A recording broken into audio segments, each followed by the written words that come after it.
And a historic decision on that, and he said, hey, we've been keeping you out for a long time. And I wanted to talk to you about that because as we see with this campaign coming together, there's so many facets where you can have a part of this conversation. One being the daughter of the civil rights leader. And to help us kind of understand the gravity that's on the Obama family right now, for one. And then at the same time, I tease a lot about, and don't get mad, but I tease a lot about Atlanta. People say, oh, you're from Atlanta, and the civil rights, and I said, well, Atlanta was kind of where civil rights came to retire. Yeah. You know, but, however, when I came into my awakening of what kind of productive citizen I needed to be, the first person I could go get involved with was her father, because he never retired. He never stopped. He never ran to this. He went from this hotel and this glorified chicken dinner to this, you know, which I was getting on some people just recently for inviting me to another glorified chicken. I was like, come out of the hotel. Let's go do some stuff. And I was talking with Tommy George. Tommy George had a 30-minute interview with Tommy George. He is a brilliant young guy. And I was talking to him. I said, Tommy, I said, when you do the hotel and you go to the next hotel, how do you know that this is getting done on the street? Because when we look at that report, when we're talking about the gap, this gap that's going on, you're going from hotel to hotel talking about this stuff. When do we stop and do the work? How do we make sure that we get the work done? And Tommy is one of those people that's making sure we get the work done. But Elizabeth's father was making sure we get the work done. She's making sure that we get the work done. Going and doing what she's doing today. Tell them a little bit about the Hosea Center. Okay. Feed the Hungry, and how it's gone from a Thanksgiving dinner to literally helping to save and manage lives on a daily basis. Great. Hosea Feed the Hungry was founded in 1970 by Hosea Williams. And when he was a staff member for Martin Luther King, he was responsible for organizing any small town where there was going to be a movement, not just in the South, but also as far north as Chicago, Detroit, New York. He and his staff would go in before Dr. King and Andy Young and that part of the strategy, and they would teach. They would have freedom schools. They would educate the public. They would have rallies, night marches, and get people to the point where they were willing to die or be beaten for their rights, either whether it was public accommodations or whether it was education or whether it was employee rights in the workplace, whatever the issue was. So he and his staff were very often the ones that were beaten first. So he was sort of the sacrificial lamb, and oftentimes there's no progress without blood being spilled.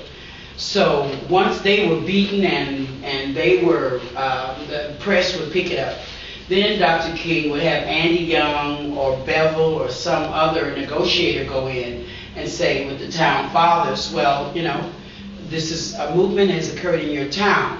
Now, either you negotiate with us or we'll let Hosea Williams and his staff just stay here and continue to march and tear up this town. So then they would sit at the table and the negotiation would begin. And I think that was the genius of Dr. King, is that of the King's men, he knew, and women, he knew what their individual talents were, and he would deploy them based on those skills. So in 1970, however, he was leading a staff meeting and saw a homeless man laying in the street right down there on Auburn Avenue. The Yasim's fish store is still there. And he asked him for money, and instead of giving him money, he gave him a sandwich. He went in the fish store and gave him a sandwich. And the man began to eat through the paper bag and the wax paper to get to the sandwich. And he tore at it like an animal. And Hosea Williams was a man of action. As a matter of fact, his papers, which opened at the Auburn Avenue Library just this past Sunday, show so much of the movements that he created. And I want to get all of you out to see those papers at the Auburn Avenue Library. They are one-of-a-kind civil rights papers. He started Hosea Feed the Hungry that same week. Wow. He went right across the street, and then that Sunday he was feeding 100 men every week. Wow. And it was primarily men at that time in the 70s. Since that time, we began with the complex issues surrounding homelessness. Then you add clothing. Then you add medical care, which he created a medical clinic. Mm-hmm. Then you add some transportation, breeze cars, legal care. Mm-hmm. So there began to be along this continuum of care from homelessness to self-sufficiency was the goal. Mm-hmm. And so based upon where you plug in along that continuum, you will receive services with the end goal being that you would be standing on your feet, you would be self-sufficient in a home. Mm-hmm. 40% of the homeless do work. Mm-hmm. They are not bums. Mm-hmm. They are not people that are lazy.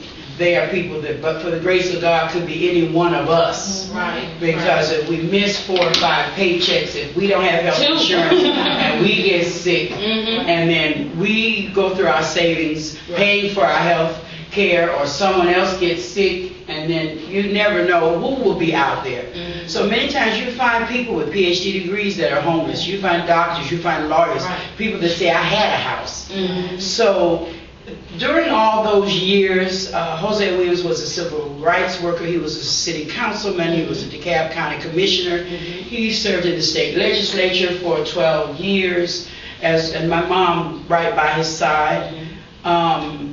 They passed in 2000, and my husband and I stepped in and took the organization. They both passed in 2000? They both passed in the same year, yeah. Wow. 2 months apart. Wow. She passed in August and he on November 16th, which was, we celebrated that just a few days ago with the opening of the papers at the Auburn Avenue Library. And he is the one that we feel, and many others, that kind of understood the goal of the movement as Martin Luther King saw it in terms of direct action, direct client services in the community. To stay engaged with the community, to be able to do an assessment and know what the need is, and then to meet the need.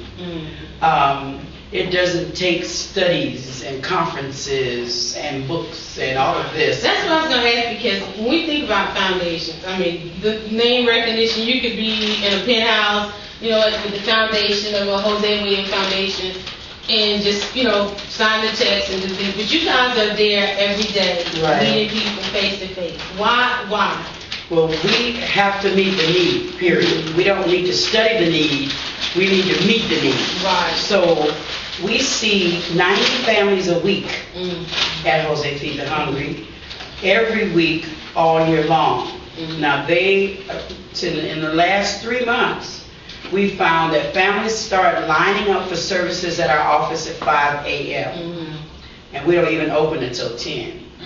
So when we get there, there are some 40 families already standing outside. You just got the buzz behind the buzz.